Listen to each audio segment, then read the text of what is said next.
En 2013, este edificio en Londres empezó a freír huevos en la calle y derretir Jaguars. Hoy te explico el error de cálculo solar que humilló a un arquitecto famoso. Todo comenzó en una tarde de verano en el distrito financiero de Londres. Martin Lindsay, director de una empresa de consultoría, cometió el error de estacionar su automóvil en la calle Eastcheap. No era cualquier automóvil, era un Jaguar XJ negro, una pieza de ingeniería británica de $80,000. Lindsay aparcó, pagó el parquímetro y se fue a una reunión. El cielo estaba despejado, algo que los londinenses suelen celebrar, pero que ese día se convertiría en el catalizador de un desastre. Cuando regresó, apenas 2 horas después, notó un olor químico y penetrante en el aire. Olía a plástico quemado. Al acercarse a su vehículo, la escena parecía sacada de una película de ciencia ficción surrealista.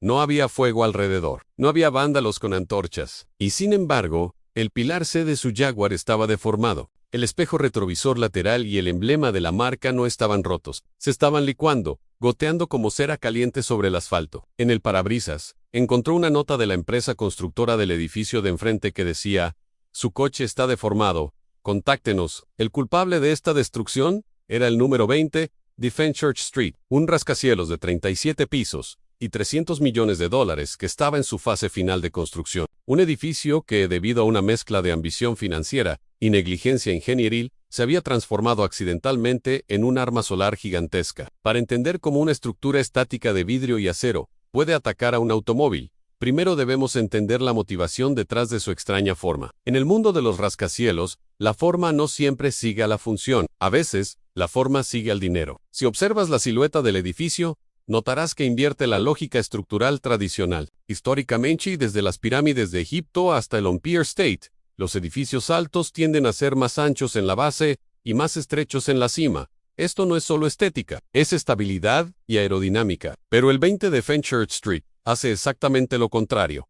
Se ensancha a medida que sube. La planta superior es significativamente más grande que la base. Esta decisión de diseño, liderada por el renombrado arquitecto uruguayo Rafael Viñoly, fue una jugada maestra de especulación inmobiliaria. En el denso mercado de Londres, el precio de alquiler por metro cuadrado en los pisos altos, aquellos con vistas panorámicas de la ciudad, es astronómicamente superior al de los pisos inferiores. Al invertir la pirámide, los desarrolladores lograron crear más espacio alquilable en la zona más cara del aire. Básicamente, inflaron la parte superior del edificio para inflar sus cuentas bancarias. Sin embargo, esta genialidad financiera trajo consigo un problema físico. Para sostener esa enorme estructura superior sin que el edificio pareciera un bloque inestable a punto de caer, y para respetar las estrictas leyes de derecho a la luz y líneas de visión de Londres, el arquitecto tuvo que curvar la fachada, y específicamente la fachada sur. Y aquí es donde la física entra en juego. La mayoría de los rascacielos modernos tienen fachadas planas y verticales. Cuando los rayos del sol golpean una ventana plana, la luz se refleja y se dispersa en múltiples direcciones, o rebota hacia el suelo en un ángulo predecible y difuso. La energía se diluye y es inofensivo. Pero la fachada sur del walkie-talkie, como lo bautizaron los londinenses por su forma, era cóncava. Tenía una curvatura hacia adentro, tanto vertical como horizontalmente. Sin quererlo, o quizás subestimando las consecuencias, los ingenieros habían construido el equivalente arquitectónico de un espejo parabólico perfecto. Un espejo parabólico es el mismo dispositivo que se utiliza en los telescopios solares para concentrar la luz de una estrella distante, o en las centrales de energía termosolar para fundir sal y generar electricidad. El edificio actuaba como una lente gigantesca de 37,000 metros cuadrados de vidrio. Recogía los rayos del sol que golpeaban toda esa inmensa superficie y, en lugar de dispersarlos, los redirigía y los focalizaba hacia un único punto de convergencia en la calle de abajo.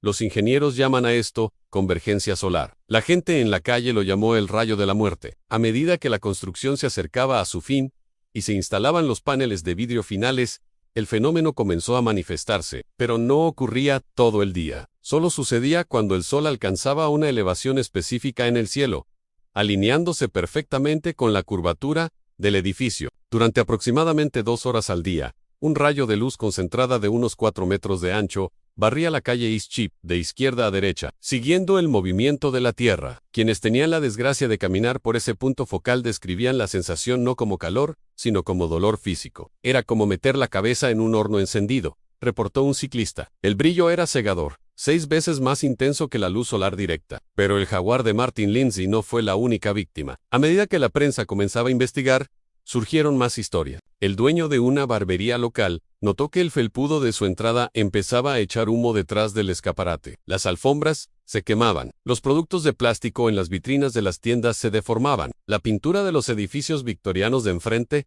comenzó a burbujear y desprenderse. La prensa británica, famosa por su sarcasmo, renombró al edificio como el Walkie Scorchy, el walkie que quema. La situación llegó a su punto álgido cuando un reportero de City IMS, escéptico sobre la magnitud del calor, decidió hacer un experimento en vivo. Few Luger colocó una sartén negra sobre el pavimento y rompió un huevo. Sin fuego, sin gas y sin electricidad, el huevo comenzó a chisporrotear. En cuestión de minutos, estaba completamente cocinado. Las mediciones térmicas en el punto focal arrojaron datos aterradores en temperaturas de 93 grados centígrados, con picos que superaban los 110 grados en superficies oscuras. Para poner esto en perspectiva, el pavimento de una ciudad en un día caluroso puede llegar a 60 grados. Esto era casi el doble, lo que hace que esta historia pase de ser un accidente desafortunado a una negligencia histórica. Es un detalle que salió a la luz poco después del escándalo. Resulta que el error era predecible.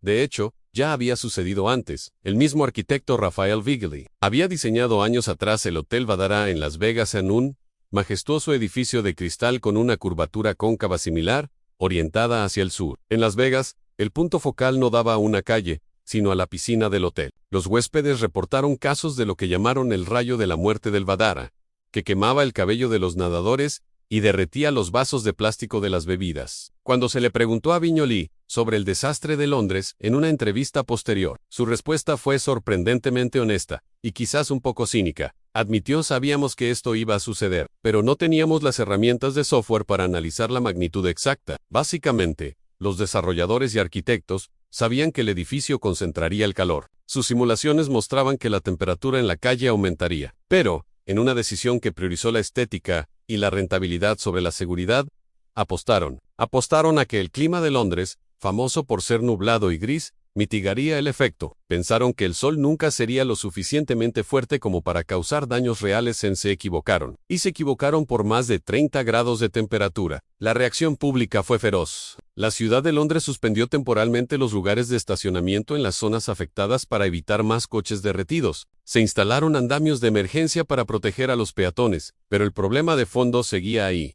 Tenías un espejo de $300 millones apuntando a la gente, y no puedes simplemente girar un rascacielos una vez que está construido. La solución tuvo que ser externa, costosa, y para desgracia del arquitecto, estéticamente intrusiva. Los desarrolladores tuvieron que contratar ingenieros para diseñar un sistema de brise-soleo permanente. Se trata de una serie de aletas horizontales de aluminio negro, montadas a lo largo de toda la fachada sur, desde el piso 3 hasta el 34. Estas aletas funcionan como unas gafas de sol gigantes. Están diseñadas y anguladas milimétricamente para bloquear los rayos del sol antes de que golpeen la superficie cóncava del vidrio, rompiendo el efecto de lupa y evitando que la luz converja en la calle. El proceso de instalación de este parche duró 6 meses. El costo se estimó en más de $15 millones, una suma que tuvieron que pagar los desarrolladores, además de compensar a Martin Lindsay por su Jaguar y a los comerciantes por los daños a sus locales. Hoy en día, si visitas Fenchurch Street, verás el edificio con su extraña armadura negra en la cara sur. Ya no derrite autos,